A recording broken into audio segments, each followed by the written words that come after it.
I want you to meet Forky. Hi. Hello. Hi.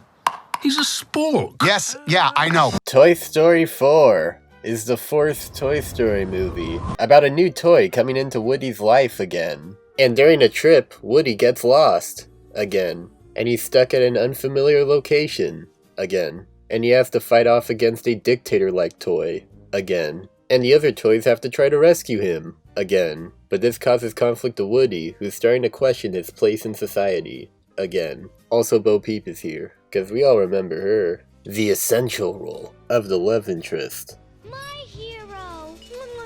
If you take it from my sassy intro that I didn't like the movie very much, let me set the record straight immediately. I think it's fine. Toy Story 4 is A-okay. It stinks. Which was kind of the reaction I hoped I would get. Like a lot of people in my generation, I grew up watching the first two Toy Stories a lot. Of course, they're great movies. I'm not just saying that because I'm a nostalgia junkie. I actually rewatched the trilogy before going to see this one. Toy Story 1 and 2 are some of the greatest animated films ever made. Toy Story 3 is alright. I know that a lot of people really love that movie, but I found it a little too similar to 2, at least in terms of plotting. This clip from Your Movie Sucks accurately sums up what I'm talking about. Open up the movie with a large-scale action sequence that is later revealed to be an exaggeration of a game being played by other characters. Introduce ideas and images reflecting change and ultimately the idea that toys don't last forever. Unwanted toys are then gathered and a mistake is made wherein one or more of the main characters end up where the unwanted toys are supposed to be. Toys get placed in new environment, meeting new characters wherein one of them is a plump and seemingly kind toy with a deep voice and a cane. This toy is later revealed to be an antagonist fueled by the traumatization of feeling unloved and unwanted, taking their anger out on others. This seemingly inviting toy tempts the main characters to stay with promises of being loved for generations and getting repairs when needed. A delusional factory-setting Buzz Lightyear locks up one or more of the protagonists. Overexposure flashback sequence of characters new to the series being abandoned out in the countryside by their previous owners. Protagonists enter a large-scale industrial contraption wherein the antagonist is disposed of in the process. The antagonist is then ultimately left to the care of an owner with no care for their well-being. But besides that, 3 at least served as solid closure for the franchise as a whole. Sure, there were some TV specials and shorts, but those kinda came and went. So when the announcement of this film came to the world, it was met with a near unanimous reaction of why? Well, besides the obvious.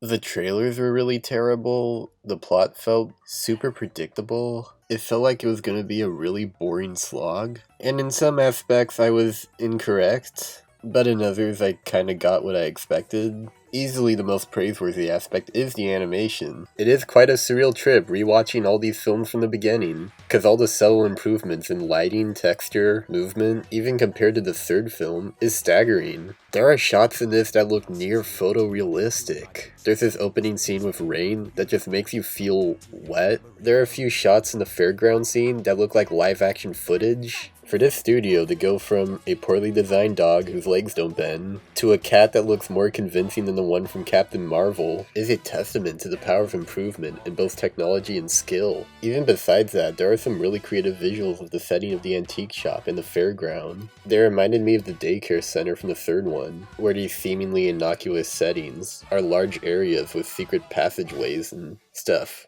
I actually liked Bo Peep more than I thought I would in this. I was pretty worried about her being such a huge focus in this one, because she was like the least fleshed out character in the entire franchise. Even the last film barely mentions her. Yeah, we've lost friends along the way. Wheezy and Etch and Bo Peep. Yeah, even Bo. Bye, bitch. But they actually expand on her character more and give her a reason for doing what she's doing. They never made her annoying in any way. And I could even say the same thing about the Forky character. I thought I was gonna hate this thing, but they use him pretty judiciously. Whenever it felt like he was about to become a nuisance, they'd dial him back down a little. What I found sort of weird was that it seemed like the entire movie was gonna give him an arc about how he's not a random assortment of trash, he is a child's plaything. His character arc actually ended by the first act. I'm not a toy, I'm trash. I like being trash. Well, the way you feel about trash is the way Bonnie feels while playing with you. Oh, okay. After that point, there's sort of nothing else for him to do, other than for him to get kidnapped. In terms of the other new characters, the only other one I kinda liked was Bo Peep's little sidekick, who had some funny lines. The Keanu Reeves motorcyclist is also pretty entertaining, but he's not really in it that much. The ones I liked the least were the Key and Peele toys. They were kind of annoying, they didn't accomplish a whole lot, and I didn't find all their jokes that funny. That third scenario of the old lady was pretty good, but that's about it. I will say that the villain in the movie actually took a different direction than I thought they were going, so because of her, I'd give the writers points for subverting my expectations. In terms of the other characters, Woody once again has another existential crisis, only it actually kind of builds naturally and comes from an understandable place. Buzz Lightyear felt like an idiot in this movie. He's convinced that the buttons on his suit are his inner voice, and he presses them in order to go places. That's so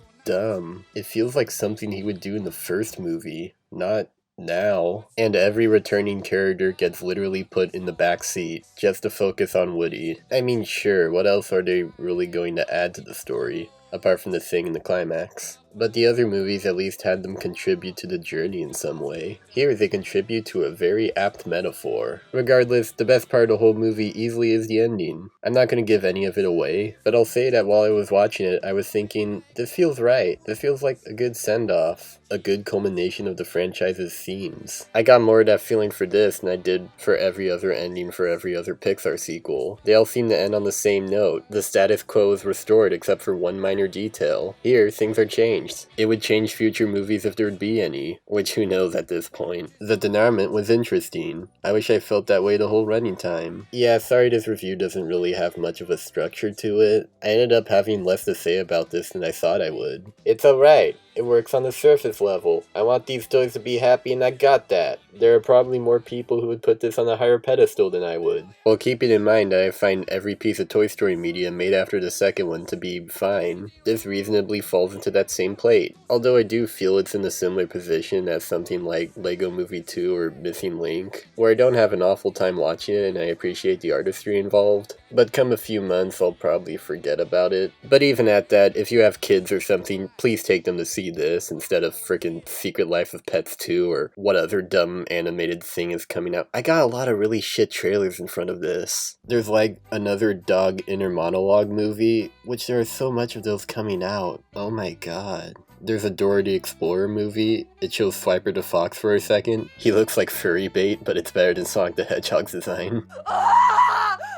Then there's an Addams Family movie, which actually looks alright. And then there's Frozen 2, which also surprisingly looks alright. And then there's Trolls 2. And then there's Arctic Dogs, which is legitimately one of the worst looking things I've ever seen. Like, holy shit, this looks fucking awful. The trailer is so bad it gave me secondhand embarrassment watching it. The gas! Ugh!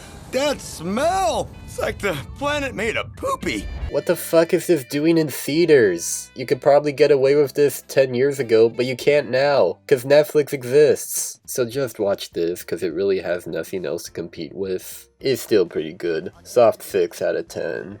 I